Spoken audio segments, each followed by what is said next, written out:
ನಮಸ್ಕಾರ, welcome back to my channel. ಇವತ್ತು ನಾವು ಮಾಡ್ತಾ ಇರೋ ರೆಸಿಪಿ ಉತ್ತಪ್ಪ ಅಥವಾ ಹುತ್ತಪ್ಪ. ಒಂದೊಂದು ಕಡೆ ಒಂದೊಂದು ರೀತಿಯಲ್ಲಿ ಕರೀತಾರೆ. ಸೊ ಯಾವುದಾದ್ರೂ ಅಂದ್ಕೊಳ್ಳಿ.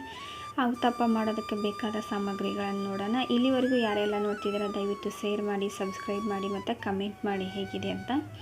ಇವಾಗ ನಾನು 3 ಕಪ್ ಅಕ್ಕಿಗೆ 1 ಕಪ್ ಉದ್ದಿನಬೇಳೆ, ಕಾಲು ಕಪ್ ತೊಗರಿಬೇಳೆ ಮತ್ತು ಕಡಲೆಬೇಳೆಯನ್ನು ತೊಗೊಂಡಿದ್ದೀನಿ. ನೀವು ಮೆಂತ್ಯ ಕೂಡ ಬಳಸ್ಬೋದು, ನಾನು ಇವಾಗ ಬಳಸ್ತಿಲ್ಲ. ಇದರಲ್ಲಿ 4 ರಿಂದ 5 ತಾಸು ನೆನೆಸ್ಬಿಟ್ಟು ಅಕ್ಕಿಯನ್ನು ಇವಾಗ ರುಬ್ಬೋದಕ್ಕೆ ತೊಗೊತಿದ್ದೀನಿ. ರುಬ್ಬುವಾಗ ಸ್ವಲ್ಪ ಅವಲಕ್ಕಿಯನ್ನು ಕೂಡ ಸೇರಿಸ್ಕೊಳ್ತಾ ಇದ್ದೀನಿ. ಅವಲಕ್ಕಿ ಹಾಕೋದ್ರಿಂದ ಉತ್ತಪ್ಪ ತುಂಬ ಮೆತ್ತಗೆ ಬರ್ತೈತಿ. ಸೊ ಅದೇ ರೀತಿಯಾಗಿ ಸಾಫ್ಟಾಗಿರೋದ್ರಿಂದ ತಿನ್ನೋಕ್ಕೂ ಕೂಡ ಟೇಸ್ಟಾಗಿರುತ್ತೆ. ಸೊ ಹಾಗಾಗಿ ಅವಲಕ್ಕಿಯನ್ನು ಇದಕ್ಕೆ ಸೇರಿಸ್ಕೊಳ್ತಾ ಇದ್ದೀವಿ. ಅವಲಕ್ಕಿ ನೆಲದ ಮೇಲೆ ಇದನ್ನು ಒಂದು ಜಾರಿಗೆ ಹಾಕಿಬಿಟ್ಟು ಚೆನ್ನಾಗಿ ಸ್ಮೂತಾಗಿ ರುಬ್ಬಿಬಿಟ್ಟು ತೊಗೋಬೇಕು. ಇದು ಕೆಲವೊಂದಿಷ್ಟು ಜನ ಹುದುಗಿ ಬರಲ್ಲ ಅನ್ನುವಂತಹ ಪ್ರಾಬ್ಲಮ್ಸ್ ಹೇಳ್ತಾರೆ. ಸೊ ಅದಕ್ಕೆ ನಾನು 2 ಟಿಪ್ಸ್ ಕೊಡ್ತೀನಿ. ಅದರಲ್ಲಿ ಯಾವುದಾದ್ರೂ ಒಂದು ಯೂಸ್ ಮಾಡ್ಕೊರಿ. ಚಳಿಗಾಲದಲ್ಲಿ ಬೇಗ ಹಿಟ್ಟು ಹುದುಗಿ ಬರಲ್ಲ ಅಂತಾರೆ. ಸೊ ಅದಕ್ಕೆ ಏನು ಮಾಡ್ಬೇಕಂದ್ರೆ, ಯಾವುದೇ ರೀತಿ ನಾವು ರುಬ್ಬಿ ಇಟ್ಟಂತಹ ಪ್ಯಾಟ್ರನ್ಗೆ ಗಾಳಿ ಆಡದೇ ಇರೋ ರೀತಿ ಇಟ್ಟರೆ ಅದು ತಾನಾಗಿಯೇ ಹುದುಗಿ ಬರುತ್ತೆ. ನೀವು ಯಾವುದೇ ಸೋಡಾವನ್ನು ಬಳಸುವ ಅವಶ್ಯಕತೆ ಇಲ್ಲ.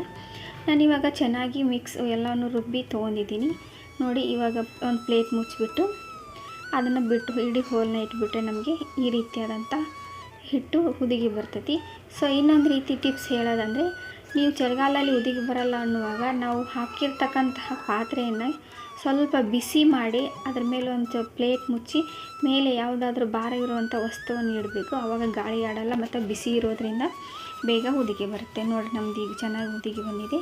ನಾನು ಅದಕ್ಕೆ ಉಪ್ಪು ಮತ್ತು ಸಕ್ಕರೆಯನ್ನು ಸೇರಿಸ್ಕೊತಾ ಇದ್ದೀನಿ. ಸಕ್ಕರೆ ಟೇಸ್ಟ್ ಮತ್ತು ಕಲರ್ ಚೆನ್ನಾಗಿ ಬರ್ತೈತೆ ಅನ್ನೋಕ್ಕೋಸ್ಕರ ಉಪ್ಪು ನಿಮ್ಮ ರುಚಿಗೆ ತಕ್ಕಷ್ಟು ಸೇರಿಸ್ಕೊಂಡು ಚೆನ್ನಾಗಿ ಮಿಕ್ಸ್ ಮಾಡಿ ತೊಗೊರಿ. ನಾನು ಇದಕ್ಕೆ ಯಾವುದೇ ರೀತಿ ಸೋಡಾ ಬಳಸಿಲ್ಲ. ಅದನ್ನು ನೋಡ್ರಿ ಎಷ್ಟು ಚೆನ್ನಾಗಿ ಬಂದಿದೆ ಹಿಟ್ಟು ಅಂತ. ಸೊ ಇವಾಗ ಒಂದು ಗ್ಯಾಸ್ ಮೇಲೆ ಒಂದು ತವಾವನ್ನು ಇಟ್ಕೊತೀನಿ. ತವಾವನ್ನು ಇಟ್ಕೊಂಡು ಅದಕ್ಕೆ ಎಣ್ಣೆ ಸ್ಪ್ರೆಡ್ ಮಾಡಿ ಬಿಸಿ ಆದಮೇಲೆ ಅದನ್ನು ನಾವು ಇವಾಗ ಉತ್ತಪ್ಪನ ಹಾಕೋಣ. ನಿಮಗೆ ಯಾವ ಸೈಜ್ ಬೇಕೋ ಆ ಸೈಜಲ್ಲಿ ಮಾಡ್ಕೋಬೋದು. ನಾನು ಸ್ವಲ್ಪ ದೊಡ್ಡ ಸೈಜಲ್ಲೇ ಮಾಡ್ಕೊತಿದ್ದೀನಿ, ಅಥವಾ ಚಿಕ್ಕ ಸೈಜಲ್ಲಿ ಮಾಡ್ಕೋಬೋದು. ಆವಾಗ ನಾವು ಜಾಸ್ತಿ ಹಾಕಬೇಕಾಗುತ್ತೆ. ಇದನ್ನೇನು ದೋಸೆ ರೀತಿ ತೆಳ್ಳಗೆ ಮಾಡೋವಂಥ ಅವಶ್ಯಕತೆ ಇಲ್ಲ. ಹಾಕಿಬಿಟ್ಟು ಸ್ವಲ್ಪ ಪ್ರೆಸ್ ಮಾಡಿದರೆ ಸಾಕು. ಸೊ ಇವಾಗ ಆಗಿದೆ. ಬೇಗ ಹಾಕ್ಕೊಳ್ಳಿ, ಯಾಕಂದರೆ ಉರಿ ಕಡಿಮೆ ಇರಲಿ, ಇಲ್ಲಾಂದರೆ ಅದು ಬೇಗ ಇದು ಬೆಂದುಬಿಡುತ್ತೆ. ಆವಾಗ ನಮ್ದು ಯಾವುದೇ ಹಾಕಿರುವಂಥ ತರಕಾರಿ ಹಿಡಿದುಕೊಳ್ಳಲ್ಲ. ಸೊ ಹಾಗಾಗಿ ನಾವು ಇವಾಗ ಬೇಗ ತುರಿದಿಟ್ಕೊಂಡಂತಹ ತರಕಾರಿಯನ್ನು ಹಾಕ್ಕೋಬೇಕು. ನಾನು ಕ್ಯಾರೆಟ್ ಹಾಕ್ಕೋತಾ ಇದ್ದೀನಿ.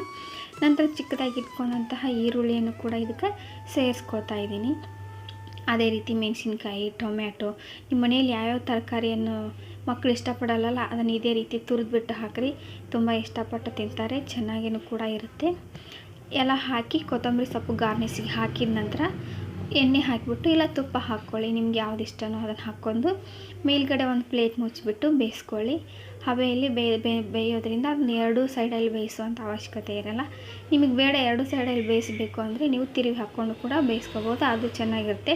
ಆದರೆ ಅದರಲ್ಲಿರ್ತಕ್ಕಂಥ ತರಕಾರಿ ಉದುರೋ ಸಾಧ್ಯತೆ ಇರುತ್ತೆ. ಅದಕ್ಕೆ ಹಿಟ್ಟು ಹಸಿ ಇರುವಾಗಲೇ ಬೇಗ ನಾವು ತರಕಾರಿಯನ್ನು ಹಾಕಿ ಪ್ರೆಸ್ ಮಾಡಿದರೆ ಅದು ಹಿಟ್ಟಲ್ಲಿ ಸೇರಿಕೊಳ್ಳುತ್ತೆ. ಆವಾಗ ಅದು ತರಕಾರಿಗಳು ಹೊರಗಡೆ ಬರಲ್ಲ.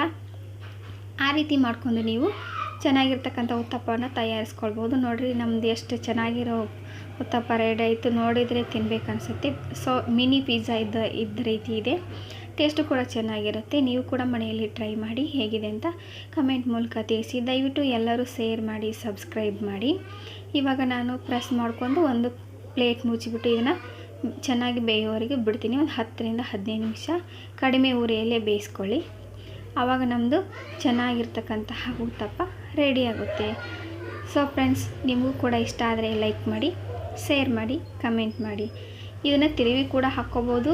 ನಾನು ತಿರುವಿ ಹಾಕ್ಕೊಳ್ಳಲ್ಲ. ನೋಡಿರಿ ಹೇಗೆ ತೊಗೊಂಡಿದ್ದೀನಿ, ಹೀಗೆ ತೊಗೊತಿದ್ವಿ. ಇದೇ ರೀತಿ ಎಲ್ಲವನ್ನು ಕೂಡ ಮಾಡಿ ತೊಗೊಳ್ಳಿ. ಮಕ್ಕಳಂತೂ ತುಂಬ ಇಷ್ಟಪಟ್ಟು ತಿಂತಾರೆ, ಯಾಕಂದರೆ ಇದು ಪಿಜ್ಜಾ ರೀತಿ ಕಾಣೋದ್ರಿಂದ. ಸೊ ನೀವು ಕೂಡ ಮನೆಯಲ್ಲಿ ಟ್ರೈ ಮಾಡಿ. ಇಲ್ಲಿವರೆಗೂ ಯಾರೆಲ್ಲ ನೋಡಿದ್ದೀರಾ ಎಲ್ಲರಿಗೂ ಧನ್ಯವಾದಗಳು.